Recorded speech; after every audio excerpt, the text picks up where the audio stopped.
Welcome to this week's Money Metals podcast, helping gold and silver investors during these turbulent times. Now, here's this week's market wrap with commentary and analysis from the low-cost precious metals dealer voted best in the U.S., Money Metals Exchange. Welcome to this week's Market Wrap podcast. I'm Mike Leeson. Coming up, Michael Pento of Pento Portfolio Strategies joins me for an encore interview.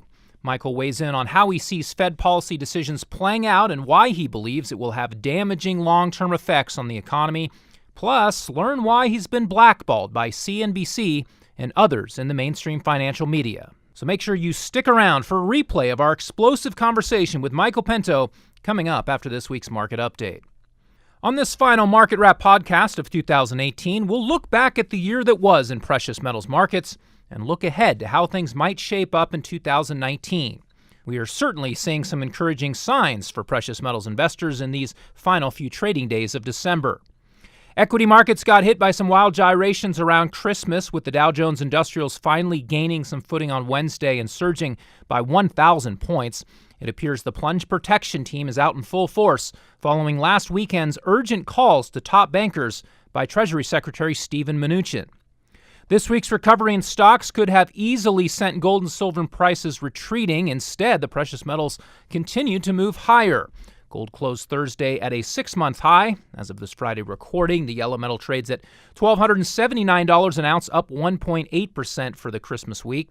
And fittingly enough, silver bells rung in a big week for the white metal. The day after Christmas, silver prices finally cleared the $15 level. A weekly close above the stubborn resistance would bode well for silver's near-term prospects. It could get off to a hot start in 2019, as it has in each of the past few years. Silver prices currently come in at $15.34 per ounce and are posting a weekly advance of 4.6%. Despite some year-end bullish momentum building, the silver market will still finish 2018 down by close to 10% for the year. Gold will close out 2018 with a yearly loss of only about 2%.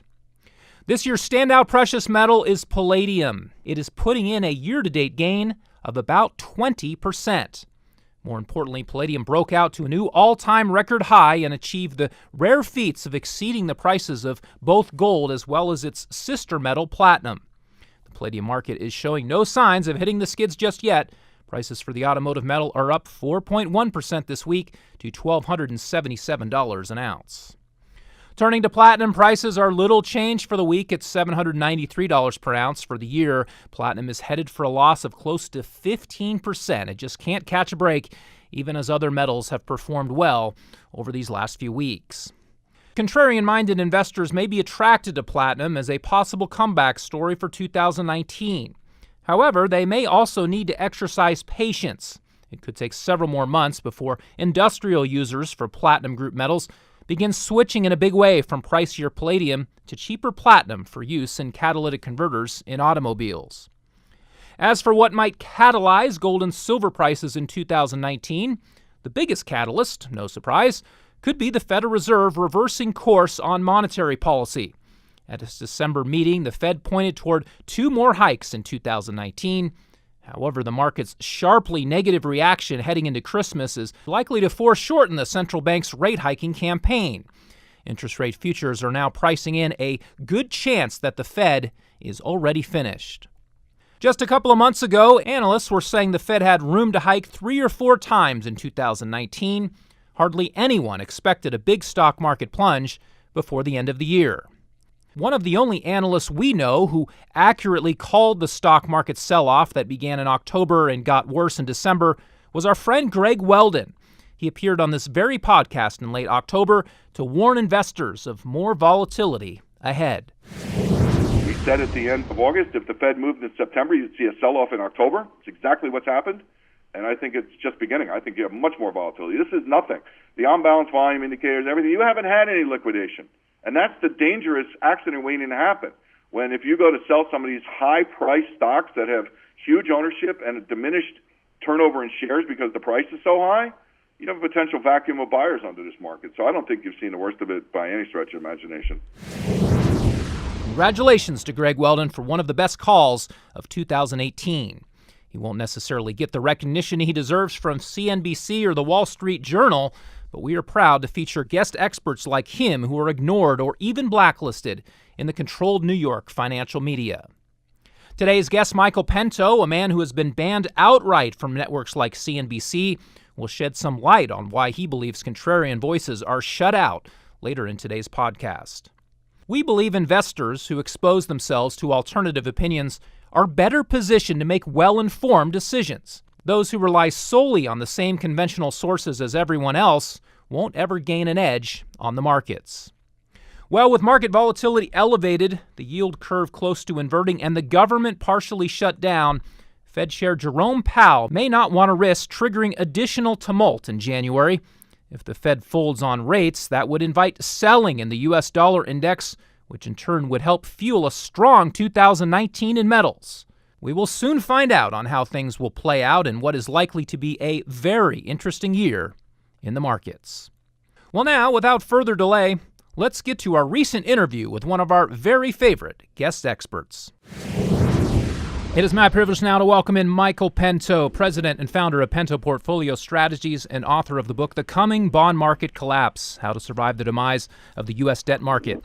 Michael's a well-known money manager and a terrific market commentator, and it's always great to have him on with us here on the Money Metals podcast. Michael, thanks for coming back again, and welcome. Hey, thanks for having me back on, Mike. Well, Michael, the Dow rallied 600 points this week when Fed Chair Jerome Powell hinted that we are approaching the end of a tightening cycle. To many of us, the potential for a policy change comes as no surprise, especially given the recent carnage in the stocks. We live in a world addicted to cheap money, and frankly, we've been surprised to see the FOMC get away with as many hikes as it has. What did you make of Powell's comments? Did the consensus around 3 to 4 rate hikes in 2019 get blown up, and is the December rate hike still on the way? What are your thoughts?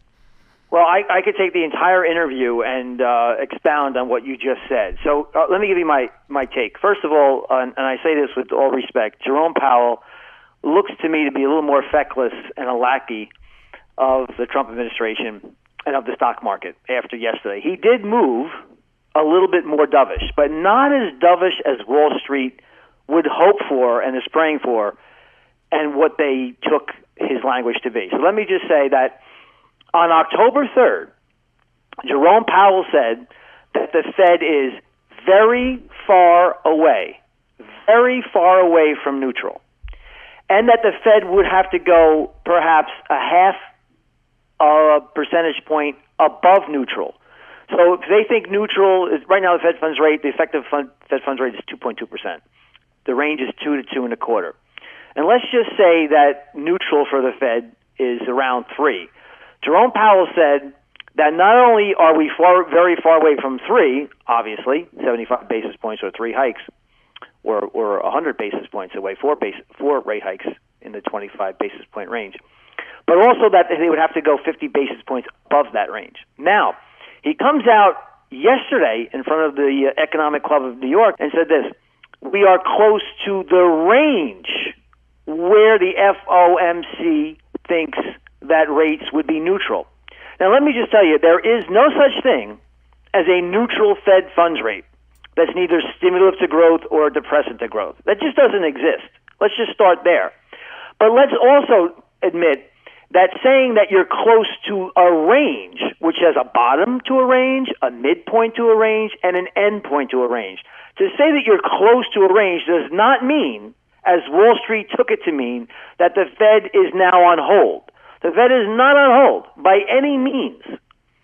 I think they're going to go on hold by June of 2019, but they are not, repeat, not on hold now. The Fed is raising interest rates one time in December, in my view. They will go again in December, and they will go again probably in March. And the June hike, I think, will be the last one. That's when it'll be obvious that the economy is falling off the table. If you look at auto sales and home sales, we had a reading yesterday of new home sales. They fell 12% year on year. So the interest rate sensitive sectors of the economy are falling off a cliff. And that's not known to the Fed because they look at lagging economic data and apply it to models that have never worked. So the Fed did turn a little bit more dovish, but not anywhere near as what Wall Street thinks they have turned. You haven't been too optimistic about corporate earnings growth in 2019. You wrote a piece a couple of weeks ago which laid out why the recent tax cuts drove earnings this year, but the outlook for the coming year is not nearly as good. GDP growth may have peaked.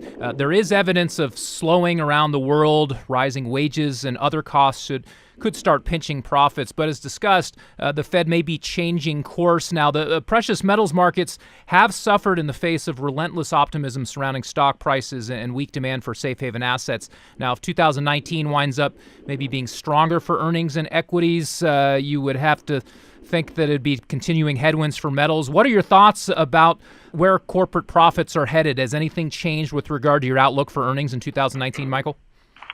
Well, listen. The global economy is not doing too well. China is slowing their growth rate very rapidly. You won't hear this on CNBC most likely very often, but I will tell you that, did you guys know that the third quarter in Japan was actually in contraction? Did you guys know that Germany, Q3, was in contraction? And you might not know that because if your audience was just by far more informed than the average audience that watches CNBC. But thank God you have people come on your program who are independent and not carnival barkers beholden to Wall Street, who can tell you that the global economy, the growth rate of the global economy is bending down to the south very quickly. So if you look at a stronger dollar, if you look at the fact that there's increased wage pressures on corporations, if you look at the fact that margins have peaked and are rolling over, if you look at the fact that the global economy is rolling over very quickly, and you've had 8 rate hikes from the Federal Reserve, they're going to do the 9th one in December, and the Fed is draining still. You didn't hear boo about this from Mr. Powell at his speech yesterday. The Fed is still burning, destroying $50 billion of credit and cash from the banking system each and every month, Mike. So to think that earnings in 2018, earnings per share on the S&P 500, the trailing 12-month earnings, is going to come in around $162. And Wall Street has somehow placed a number on 2019 in the growth rate area of close to double digits. So you're talking about, 175, 178. The ranges are around that area. That's just not going to happen. So what I think, in my opinion, you'll be lucky to get growth rate at all in earnings per share. And why in the world would you slap anything more than a 15 multiple upon that? So I'm looking at the S&P 500 way overvalued here in best case scenario. And that is also ceding to this fact that we don't have an escalation in the trade war, and that Jerome Powell doesn't render the economy in the United States into a recession in 2019. Both those things aren't guaranteed. So the S&P 500 is overvalued right now, and that's the best case scenario. And let me just quickly add this for you and your listeners. Just looking at earnings per share is a huge mistake if you're looking at the PE ratio. So the price to the earnings ratio, if you're just looking at that ratio, you're grossly underestimating the valuation of the stock market. If you look at total market cap to GDP, price to sales, price to book, these clearly show that the stock market is way, way overvalued. Okay, you cannot look at just the PE ratio because earnings per share has been boosted by a massive and record amount of share buybacks, which takes down the count of shares and boosts earnings per share. The reason you don't hear about this stuff on CNBC, Michael, is because they've blackballed people like you, it seems. I mean, is there something to that? I mean, it seems like that they want to suppress the people like yourself out there that are trying to speak truth into these markets. Is that part of their narrative to sort of keep the whole thing going, just have nothing but optimistic viewpoints? Listen, I've asked myself that question a lot, Michael. I try to ask myself, why am I blackballed from...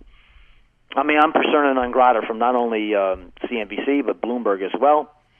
And I ask myself, why would that be the case? And I honestly ask myself that question. Because there are other people out there who are bearish. And by the way, I'm not bearish all the time. I was wildly bullish in January of 2009 after being bearish for several years before. heading into the housing crisis. I was on CNBC twice a week. And I've come up to the conclusion, this is the conclusion I've reached. True or not, this is how I honestly feel. I think CNBC and Bloomberg et al. Deem me as a dangerous individual. And the reason why they think I'm a dangerous individual, not only because I have a ton of facts in my head when I come on CNBC and come on these mainstream financial media outlets and just bury people who have a contrary view. I come out with facts, I base my opinion on facts, and then I express my opinion. I don't have an agenda. But the real reason why they think I'm dangerous is because I confront the Federal Reserve for what they are. And I've called them legalized counterfeiters, okay? And when you call a central bank a counterfeiter, I think that they banish you into a wasteland. So I'm persona non grata across the financial media for that very reason, because I call out the Federal Reserve for what they're doing. You think about this, Mike. Did you, me, any of your viewers ever give a vote or permission or sanction for the Federal Reserve to purchase bonds, long-term bonds, to the tune of $3.8 trillion worth of mortgage-backed securities and treasuries? Did anybody ever vote for that? Did anybody ever sanction that? No. The answer is no, we did not.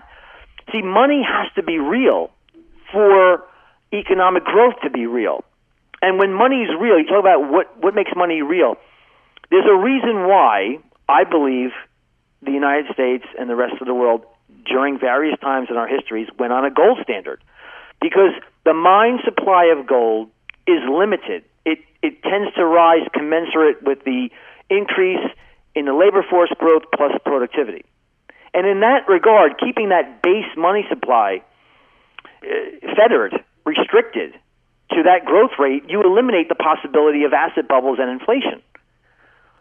But here you have a central bank ordained by nobody. That was Congress gave them authorization in 1913, but nobody gave them authorization to counterfeit. Let me say it again, because that's what they do. Credit, trillions of dollars worth of credit from nothing, ex nihilo. Who gave them that authority? So I come out and attack the Fed for what they are, and that, by the way, the Fed's not alone. The Bank of Japan is much worse. The European Central Bank is much worse, and the People's Bank of China is much worse than the Federal Reserve. But they together, these central banks printed $14 trillion in the last decade, and they did that for a couple of reasons: to take interest rates to zero and below, so they can reinflate asset prices, so people can't afford a house anymore. There's no freedom left in this economy. And that's what makes me dangerous. I point to the fact that central banks have distorted the so-called risk-free rate of return on government-backed paper, and everything is priced off of that risk-free rate of return. So everything out there that you see, the price of junk bonds, the price of municipal bonds, the price of equities, the price of homes, are all massively distorted because of what the central banks have done. They don't really like hearing that, but I think you and your audience deserve to know the truth. Yeah, well, their loss is our gain as far as I'm concerned, and glad you continue to share your insights with us here. Well, as we begin to wrap up here, I want to get your outlook on the metals as we start to turn the calendar and turn our focus to 2019. How do you see things playing out for gold and silver in the short to medium term? Well, as you know, Mike, I run an actively managed fund. I have a strategy called the Inflation, Deflation, and Economic Cycle Model. We have been very much underweight precious metals. You can pull up all of our past interviews since the years I've been on with you. I've said since pretty much 2013 that we should be underweight metals, maybe about 5% of your portfolio, and that includes mining shares. I recently, on the wake of Powell's speech, he did hedge a little bit, lean a little bit more towards being dovish, so I did purchase a few more percentage points of precious metals in the portfolio. We're about 7% now allocated towards that sector. But I want to tell you this, make this very clear. I believe that for the 13th time, 13 out of 14th time since World War II ended, the Federal Reserve is going to push the economy over a cliff, and you're going to have a recession/depression probably in the latter half of 2019. That's when it's going to start. And if you look at things like LIBOR, the London Interbank Offered Rate, that rate has gone from 0.3% to 2.73% today. And the Federal Reserve continues, as I said, to destroy in fiscal 2019, which started in October. They're going to burn $600 billion worth of cash and credit from the system. When you have asset bubbles to the extent that we have now, that sit atop record levels of debt, one thing you cannot have is rising interest rates. But that's exactly what's occurring. So we're going to have a crash in the stock market, a crash in the economy, globally speaking, like we've never seen before, in my opinion. And it'll be at that juncture, in arrears, okay, ex post, the Federal Reserve, Jerome Powell will say, oh, wow, I think we went too far, and I think we have to reverse course. Of course, it'll be too late, but when they say that, that's when the dollar will start to roll over, and that is when real interest rates will start to fall. And gold and silver and platinum and the whole precious metal sector, especially the miners, which have been beaten down for 5 years. It's been a crap show for investors. That is when they, I think, are going to rip higher like we have never seen before. Not until then, but it's happening, and my guess, again, will be June of 2019, right around that time frame. So get prepared. I just want to say, get prepared for that. Don't jump in right now. But when you see the economic data start to roll over very hard, and I think that's an early 2019 event, and Mr. Powell already played his hand. He's in business to protect Wall Street. He's going to stop raising interest rates, then he's going to go to lower interest rates, and then he's going to go back to QE. But this is all a second half 2019 event, and you have to get ready now. And if you see some gold coming in, you have a good opportunity to buy some, or if you don't have some already, start dipping your toe into the water, because it's not years away anymore. It's a few quarters away at most. Well, we'll leave it there. Very well put. We appreciate it as always, Michael. Thanks for your wonderful insights and being so generous with your time as always. Now, before we let you go, please tell people about Pento Portfolio Strategies and then also how they can follow you more closely if they'd like to do that.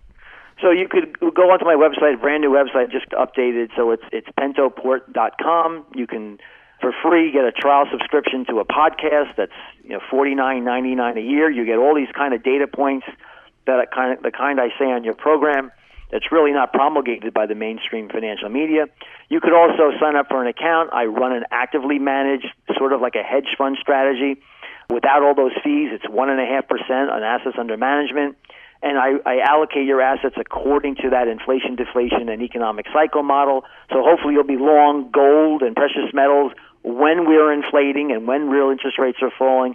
And by the way, you can short the market too here. We buy inverse ETFs. We don't use leverage or margin, but we try to capitalize on a decline in the stock market, which I warned on your show, and I wrote about this in April of 2018. I said, beware of the fall. I gave you top 8 reasons why the fall was going to be a negative for the stock market. That's exactly what we have done. Everybody was panicking in October. Our investors were happy. So the website is, and again, it's pentoport.com, and my email address here is mpento@pentoport.com, or you can call the office 732-772-9500. Well, thanks again, Michael. I hope you have a great holiday and a wonderful Christmas season, and we'll look forward to catching up with you again sometime during the first part of the new year. Take care. God bless, and Merry Christmas to you. Well, that will wrap it up for this week. Thanks again to Michael Pento of Pento Portfolio Strategies. For more info, just visit pentoport.com. That's pentoport.com. You can sign up for his free email list, listen to his midweek podcast, get a trial of that, and get his fantastic market commentaries on a regular basis. Again, just go to pentoport.com. And don't forget to tune in here next Friday for our next weekly Market Wrap podcast. Until then, this has been Mike Leeson with Money Metals Exchange. Thanks for listening, and have a great weekend, everybody.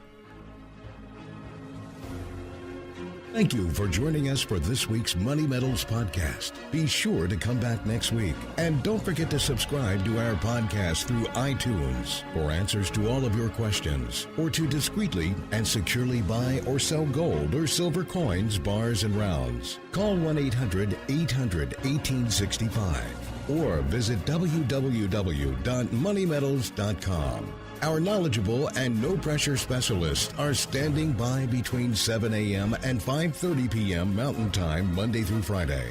Or you can lock in your order online 24 hours a day, 7 days a week. Again, visit us at www.moneymetals.com or call 1-800-800-1865.